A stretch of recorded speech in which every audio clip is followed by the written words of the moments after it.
일본과 이 독일과 메모리 반도체 경쟁을 할 때조차도 삼성전자는 한 번도 인위적 감산을 한 적이 없었습니다. 적자에 대한 우려는 전혀 우리가 신경을 쓸 필요가 없다는 후에 주목하자. 장비 기업들이 돈을 벌 것이다. 안녕하세요. 이번 시간에는 반도체 전문가 우황재 대표님을 모셨습니다. 반갑습니다. 반갑습니다. 네, 저번에 출연해주고 나서부터 시간이 꽤 지났는데 네. 반도체도 점검해보고 또 네. 핫한 2차 전지까지 한번 점검을 해보도록 하겠습니다. 예. 오랜만에 인사드리겠습니다. 시청자 여러분 반갑습니다. 아니, 마침 또 딱 출연하시기 어젠가요? 삼성전자 뉴스가 나왔어요. 예. 감산을 합니다. 네. 그러면서 네. 이제 반도체 주가들이 많이 올랐는데 이게 어떤 상황인 건가요, 지금? 요즘에 이 기사 유튜브 감산 이야기가 굉장히 많이 나옵니다. 얼마 전부터 지금 메모리 업황이 안 좋은 지 지금 한참 됐지 않습니까? 근데 업황이 계속해서 안 좋아지는 과정에서도 사실 감산 이야기가 많이 나왔었어요. 그래서 감산을 해야 한다. 그리고 감산을 해야 주가가 오른다. 논리 관계가 어떻게 되는 줄 알 수 있을까요? 왜냐하면 이 결국에 디램이라는 녀석은 수요와 공급에 의해서 가격도 결정되고 가격이 오르기 시작하면 또 수요 판매량도 촉진되면서 이 매수 경쟁이 이루어지니까 이 빅사이클이 올 수 있다는 논리인데, 혹시 이번에 이 삼성전자가 공식적으로 감산을 하겠다라고 이야기를 했습니다. 그런데 이게 혹시 예상이 됐던 일일까요? 아니면 예상이 안 됐던 일일까요? 계속 뉴스를 보니까 왔다 갔다 하더라고요. 뭐 실질적으로는 줄이는 거다. 근데 인위적인 감산은 하지 않겠다. 이런 얘기까지 봤었거든요. 그런데 사실 삼성전자가 굉장히 재밌는 사실이 2010년 이후로 한 번도 인위적 감산을 한 적이 없습니다. 더 올라가서 2000년대 초반까지 올라가세요. 당시에 일본과 이 독일과 메모리 반도체 경쟁을 할 때조차도 삼성전자는 한 번도 인위적 감산을 한 적이 없었습니다. 이거 약간 권투 선수로 치면은 인파이터 그냥 나 수비 없어 그냥 두드리는 스타일이구나. 그렇죠? 맞습니다. 그냥 몸빵으로 맞는 겁니다. 그런데도 불구하고 재미있는 사실은 감산이 없는데도 항상 메모리 호황은 다시금 왔고, 그리고 메모리 불황이 여러 차례 왔었는데도 삼성전자가 감산이 없는 상황에서도 주가는 많이 올랐었습니다.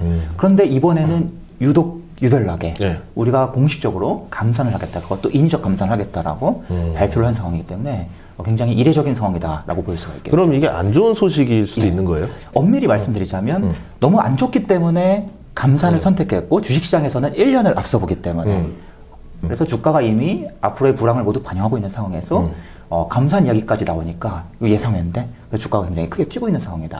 볼 수 있겠죠. 반도체 기업들 이제 적자가 지금 많이 나고 있어요. 맞습니다. 지금 상황이 어떻죠? 지금 반도체 기업들 적자, 특히 하이닉스가 올해 내내 적자를 볼 거라고 이야기가 나오고 있는데, 우선 적자에 대한 우려가 굉장히 크게 부각이 될 수 있다라고 생각합니다. 뉴스 기사에서 막 쏟아져 나오는 것이죠. 그런데 적자에 대한 우려는 전혀 우리가 신경을 쓸 필요가 없다는 이야기를 두 가지 관점으로 나눠서 말씀을 드려보겠습니다. 이 적자가 사실 크게 의미가 없는 이유는 반도체 기업들이 굉장히 업황이 안 좋은 구간으로 들어갈 때 이익의 감소가 나타나지 않습니까? 그런데 어차피 이 이익의 감소가 얼마나 크게 일어날지는 사실 이익의 감소가 일어나는 시점에서 작년 중반이 될 텐데 이쯤에서는 예측이 불가능합니다. 그래서 이 실적이 바닥까지 갈지 더 가서 적자가 될지 예측이 불가능하기 때문에 이러한 우려를 대거 선반영하는 경향이 강하게 나타납니다. 근데 이러한 경향은 반도체에서만 나타나는 것이 아니라 대부분의 사이클 산업에서 모두 나타나요. 그래서 이번에 이제 적자라고는 하는데 크게 의미가 있다고 보기엔 좀 어렵다. 그냥 이 불황이 생각보다 조금 더 격하게 이루어졌고 재고가 조금 더 많이 쌓였구나 정도로 해석하는 것이 옳겠고요. 그리고 이제 또 한 가지는 이 메모리 반도체 기업들이 이 실적이 쭉 증가하다가 하락 구간, 하향 구간으로 들어갈 때 급격한 실적의 하락이 1년 반 이상 가기는 어려운 이유가 있습니다. 그 이유는 바로 메모리 반도체 산업의 구조적인 요인 때문입니다. 어떤 거예요? 바로 3사 과점이라는 점, 그리고 공급을 공격적으로 늘리기 어렵다는 점, 그리고 이 수요 업체들이, 즉 수요 전방 시장이 과거와 크게 다르지 않다는 점입니다. 보통 저희가 구조적인 요인이라고 이야기하면 크게 바뀌지 않는 현상, 이 메모리 3사도 이 하락 사이클 때 계속해서 공통된 특징을, 과거에도 그랬던 특징이 계속해서 재현되는 그런 경향이 나타나는데 그 이유가 저는 산업의 구조적인 요인에 있다라고 보고요. 그렇다면 이 메모리 반도체 기업들의 실적 하락이 작년 중반부터 이제 시작됐습니다.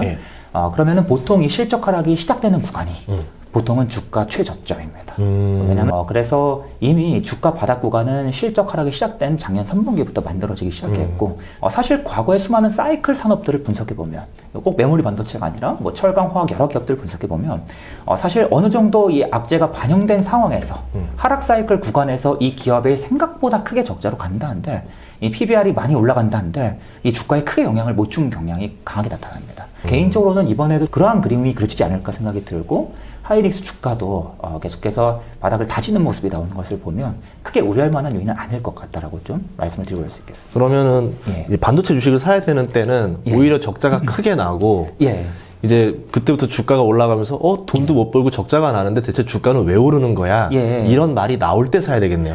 사실 가장 좋은 매수 시기는 크게 두 가지가 있겠는데 가장 좋은 매수 시기는 보통은 삼성전자 실적이 증가하다가 감소하기 시작할 때 감소하는 그 첫 분기가 보통은 최저점이 됩니다. 이러한 경향이 계속해서 반복해서 나타나왔고 특히 또 한 가지는 이때 실적이 꺾일 때 대규모 어닝 쇼크가 발생해요. 그러면 증권가에서는 이 실적 하향을 적극적으로 못하는 데 반해서 생각보다 메모리 가격 하락 판매량 둔화는 빠르게 이루어지거든요. 그래서 크게 어닝 쇼크가 함께 동반되면서 나타나는데 작년 3분기 실적 발표했으니까 10월이었죠. 그때도? 그래서 제가 이번에는 몸소 보여드리겠다 해서 작년부터 지금까지 10개월 동안 삼성전자 주식을 계속 분할 매수해 왔고요. 그래서 실적 하락이 예측되는 그 구간부터 분할 매수로 대략 한 6개월에서 10개월 매수하시면 가장 최저 주가로 살 수 있는 구간이 됩니다. 그런데 이 구간은 지금 이미 지났지 않습니까? 그런데 다행스럽게도 반도체 주가들이 크게 떨어진 다음에 이제 최저점을 찍고 이제 점점점 반등하지만 아직은 중요한 점이 있습니다. 지금 주가가 반등하는 이유는 하락이 끝났기 때문에 반등하는 것이지 상승이 오기 때문에 반등하는 것은 아닙니다. 아직 봄이 오지 않았다. 예, 맞습니다. 그런데 이 봄이 언제 올지는 예측이 불가하고요. 다만 지난번 2020년 이 메모리 상승 사이클 때에는 코로나라는 변수 때문에 워낙 급하게 빠르게 왔었습니다.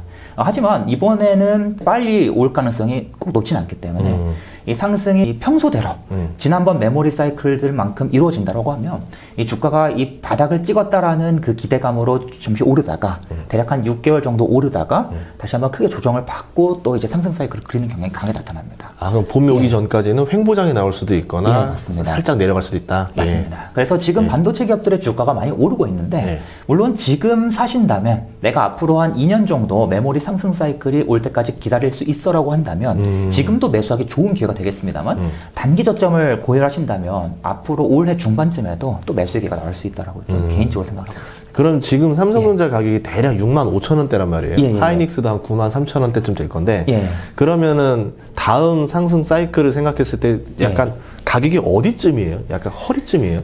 지금은 사실 바닥이 맞죠. 그래도 발목 정도 발목이라고 볼 수 있겠고요. 대체 목표가를 얼마로 보시는 거예요? 그러면 다음 사이클 고점에서는? 다음 사이클 때 통상 이 기업의 실적이 2배 증가든 3배 증가든 얼추 2배가량 오르는 게 일반적인데 지금 기준으로 한 80% 내다볼 수가 있겠죠. 그런데 이 주가를 정확하게 예측하는 것은 아니면은 제가 뭐 확언 드리는 것은 아니지만 과거의 경향을 봤을 때는 이런 경향이 나타났다라고 좀 말씀을 드려볼 수 있겠고요. 실제로 제가 2019년에 삼성전자 주식을 그때도 지금처럼 분할 매수로 계속 접근했었는데 상승 사이클이 왔을 때 아마 최고 수익률이 한 85%인가까지 찍었던 걸로 기억하고 있습니다. 그래서 그 정도 수준까지는 지금 기대할 수 있는 시점이다라고. 그러면은 단순 계산해도 10만 전자는 넘을 거라 생각하시나요? 예, 맞습니다. 그러면은 삼성전자로 물린 사람들은 다 해방될 수 있는 가격대가 온다. 되죠. 맞습니다. 모두가 행복한 시절이 한번 온다. 맞습니다. 반도체 지원법. 새로운 경쟁자로 또 인식되는 게 인텔이라는 회사가 있어요. 마이크론이라던가 이런 회사들이 수혜를 보는 거 아니냐. 이거에 대해서 좀 어떻게 생각하세요? 요즘에 개인적으로 우려스러운 부분 중 한 가지는 사실 이들 기업이 뭐 미국에서 경쟁을 하고 미국의 지원을 받고 이런 이슈들은 부차적인 부분이라고 생각합니다. 물론 기술 유출은 굉장히 중요하겠지만 TSMC가 오히려 더 민감한 상황이고요. 우리나라 기업들은 어차피 메모리 중심의 사업 구조를 갖고 있고 앞으로의 사이클도 메모리에서 결정이 될 것이기 때문에 이 메모리 반도체 영향이 일단은 중요하다고 생각을 합니다. 그런데 지금 나오는 이 법안을 가만히 보니까 미국 땅 안에서 수혜를 줄게 대신에 니네 이런 거 하지 말라는 그러한 룰들이 가만히 보니까 이 중국 땅에서 사업하지 말라는 경향이 강하다고 볼 수가 있겠죠. 문제는 삼성과 하이닉스가 지금 중국에 차려놓은 공정들이 여전히 계속 돌려야 하는, 즉 업그레이드를 해 나가면서 계속해서 돌려야 하는 그러한 공장들이 많다 보니까 이 공장을 충분히 효율적으로 사용하지 못하는 문제가 생길 것 같습니다. 미국의 허락을 받으면 1년마다 장비를 도입할 수 있다라고는 하지만 삼성 하이닉스 입장에서는 걱정이 되는 거죠. 내가 저기다 계속 투자를 하는 게 맞아라는 생각이 든다는 겁니다. 근데 이게 왜 피해가 된다라고 이제 말씀을 드리는 건가 하면 그럼 대안으로 우리나라에 국내에 이 반도체 공장을 더 확대하는 수밖에 없을 겁니다. 그럼 이 과정에서 문제가 무엇인가 하면 이중 투자가 들어갑니다. 하이닉스 안 그래도 자금이 많이 부족한 상황에서 지금 사채까지 찍어내고 있는 마당에 부담이 계속 되지 않겠냐라는 시각이 존재한다는 겁니다. 그러면은 투자 효율이 나빠진다는 얘기네요. 투자율이 나빠진다는 겁니다. 그래서 저는 이 점이 실제로 주가 상승에 큰 영향을 주기는 어려운 변수입니다만 아무튼 비교적 부정적이다. 그런데 가만히 생각해 보면 삼성과 하이닉스가 이 막대한 이 설비 투자 자금을 이중으로 써야 하는데 누구에게 쓰겠습니까? 설비 기업과 장비 기업들에게 쓰겠죠. 그래서 저는 수혜에 주목하자. 오히려 장비 기업들이 돈을 벌 것이다. 그러면 어떤 장비 기업? 삼성이 낸드 플래시 40% 거기서 하고 있고 하이닉스가 30% 거기서 하고 있는데 낸드 공장을 일단 가지고 오게 될 겁니다. 지금 공정상으로 살펴보면 삼성과 하이닉스가 앞으로 중국에서 버틸 수 있는, 그러니까 현재 장비만 가지고 버틸 수 있는 기한이 대략 2, 3년 정도라고 판단이 됩니다. 그래서 앞으로 이제 이 가까운 시일 내에 우리나라에서 낸드 공장을 다시금 확대할 수밖에 없고 낸드 장비를 다시 많이 사갈 수밖에 없기 때문에 낸드 노출도가 높은 뭐 테스 같은 기업들이 수혜 범위에 들어갈 수 있다라고 개인적으로 보고 있다는 거죠. 결론을 딱 정리해서 말씀드리자면 삼성 하이닉스가 돈을 좀 더 쓰긴 하지만 주가 영향을 주진 않을 거예요. 오히려 우리는 수혜 기업에 주목하면 될 거예요. 또 한 가지는 미국이 지금 인텔과 마이크론을 밀어주지 않습니까? 그렇죠. 그러면 여기서도 수혜 볼 기업이 있지 않을까라는 게 개인적인 생각입니다. 미국에 있는 장비 기업인가요? 미국에 있는 장비 기업들도 당연히 수혜를 볼 것이고요. 또 한 가지는 우리나라에도 인텔과 마이크론에 제품을 공급하는 기업이 있습니다. 대표적으로 인텍플러스, 월덱스, 그리고 코미코 이들 기업이요. 인텔 졸졸졸 따라다니면서 인텔 쪽 사업을 많이 확대했고 특히 그래서 실제로 2010년대 후반에 성과가 많이 나왔던 기업들이거든요. 그래서 우리가 이런 부분도 좀 주목을 해볼 수 있다라고 말씀을 드려보겠고요. 그리고 궁금한 건 인텔이라는 얘기 나오니까 얘기해보면은 인텔이 앞으로 좀 어떻게 될 것 같아요? 그냥 미국에서 대놓고 밀어주는 기업인데 주식을 할 때 명언 있지 않습니까? 정책에 맞서지 말라. 그냥 돈 밀어주는데 같이 투자하면 된다. 맞습니다. 그래서 꼭 지금 당장 부정적이라고 너무 부정적으로 보지 마시고 물론 지금 당장 주가가 오른다는 뜻은 아닙니다. 하지만 앞으로 2년, 3년 동안 내가 투자할 대안이 점점 없어진다면 인텔도 계속해서 공부하는 방향을 한번 잡아보시기를 추천드리고 있습니다. 반도체가 어려울 때마다 새로운 기술 혁신이 벌어졌잖아요. PC 시장이 막 확대되면서 이제 디램 시장이 커졌고 그 다음에 스마트폰이 들어오고 그 다음에 이제 데이터 센터 들어오고 이제 근데 그 다음에 이번에 챗 GPT AI 들어오고 뭐 자율주행차 나오고 이렇게 되면은 반도체 수요는 나날이 커져갈 것 같은데 맞습니다. 어떻게 생각하세요? 반도체에 대해서 굉장히 많은 이야기를 나누는 기업체 모임, 뭐 학술 대회나 세미나에서도 공통된 시각을 가지고 있습니다. 앞으로 인공지능이 계속 이끌어갈 수밖에 없다. 그런데 사실 엄밀히는 인공지능 산업이라는 게 따로 분류가 되지만 반도체 업계의 시각으로 봤을 때는 사실 인공지능 시장도 기존의 서버 시장의 연장선일 뿐입니다. 앞으로 서버 시장이 인공지능 힘입어서 2배 이상 성장할 수밖에 없고요. 인공지능 외에도 이 메모리 사이클이 꼭 완벽하게 새로운 시장이 등장하지 않아도 기존 서버 시장의 연장선으로 성장이 이루어져도 계속해서 빅 사이클이 그려지게 된다는 점을 말씀을 드리고 싶었어요. 실제로 이제 마이크로소프트 이제 챗 GPT 나오면서 이제 드라이브를 원이라 그러나요? 거기 마이크로소프트? 이제 마이크로 오피스 프로그램에 연동을 시키잖아요. 그렇게 되면은 챗 GPT를 활용해서 하려면은 서버용 프로그램으로 써야 되는 거잖아요. 네, 맞습니다. 앞으로 이제 하드에 저장하던 사람들이 다 서버로 저장하는 수요가 많이 크게 늘어나지 않을까? 맞습니다. 그렇게 보고 있어요. 그리고 데이터, 인공지능이라는 것 자체가 계속해서 머리가 굴러가면서 끊임없이 데이터가 막 나오기 때문에 이 데이터의 이 용량이 급격하게 증가합니다. 그래서 지금도 과거 시장의 컨센서스가 계속 유지가 돼서 앞으로 10년 동안 메모리 20배 이상 성장한다. 이 관점이 유지가 되고 있습니다. 그럼 AI용 반도체라는 게 따로 있지 않을까요? 또 비싸게 팔아보게 될 거 아니에요? 맞습니다. 이제 보통은 CPU라는 게 서버에 많이 들어가다가 GPU라는 게 이제 점점 많이 들어가면서 엔비디아가 크게 성장을 했어요. 그런데 이제 서버 기업들이 더 다양한 계속 서비스를 공급하고 또 다양한 인공지능을 만들려니까 이 기존 CPU, GPU만으로 구현하기엔 너무 효율성이 떨어지는 겁니다. 우리 서버는 굉장히 특화된 서비스를 제공할 거야. 우리 인공지능은 이러이러한 서비스를 제공할 거야. 여기에 맞는 반도체를 만들어줘. 이런 움직임으로 가면서 기존의 인텔, 엔비디아 같은 기업들이 인공지능에 특화된 반도체를 계속 내놓고 있고 그럼에도 불구하고 사실 이쪽 인공지능에서 수혜를 보는 기업들이 대부분 미국의 큰 기업들이 많은데 반해서 우리나라 기업들은 메모리 반도체에 치중된 구조니까 그러면 이제는 우리나라 반도체 기업들이 주목할 게 아니라 인공지능에 특화된 기업들이 주목해야 되는 거 아니냐고 많이 물어보십니다만 실제로 그렇지는 않습니다. 계속해서 이러한 반도체가 확대가 되면서 기존의 메모리 반도체 역할도 더더더 중요해졌다는 거예요. 그래서 10년 전만 해도 메모리 반도체 비중이 전체 시장에서 20%밖에 안 됐는데 지금은 30% 초반까지 올라왔고요. 계속해서 30% 중반 후반까지도 올라갑니다. 그래서 우리가 꼭 인공지능 반도체라는 녀석까지 가지 않아도 기존 우리나라 반도체 기업들, 특히 메모리에 많이 치중되어 있긴 하지만 이들 기업의 사이클에만 잘 주목해도 충분히 투자할 기회는 나올 수 있다는 점을 함께 말씀드리고 싶었습니다. 네. 또 최근에 보면 그 HBM, 예. 이제 고성능 메모리, 예, 맞습니다. 또 우리 또 한국 시장을 생각해야 되니까 네. 그건 어떤 건가요? 이제 그 HBM은 일종의 새로운 유형의 DRAM이다라고 보셔도 무방할 텐데요.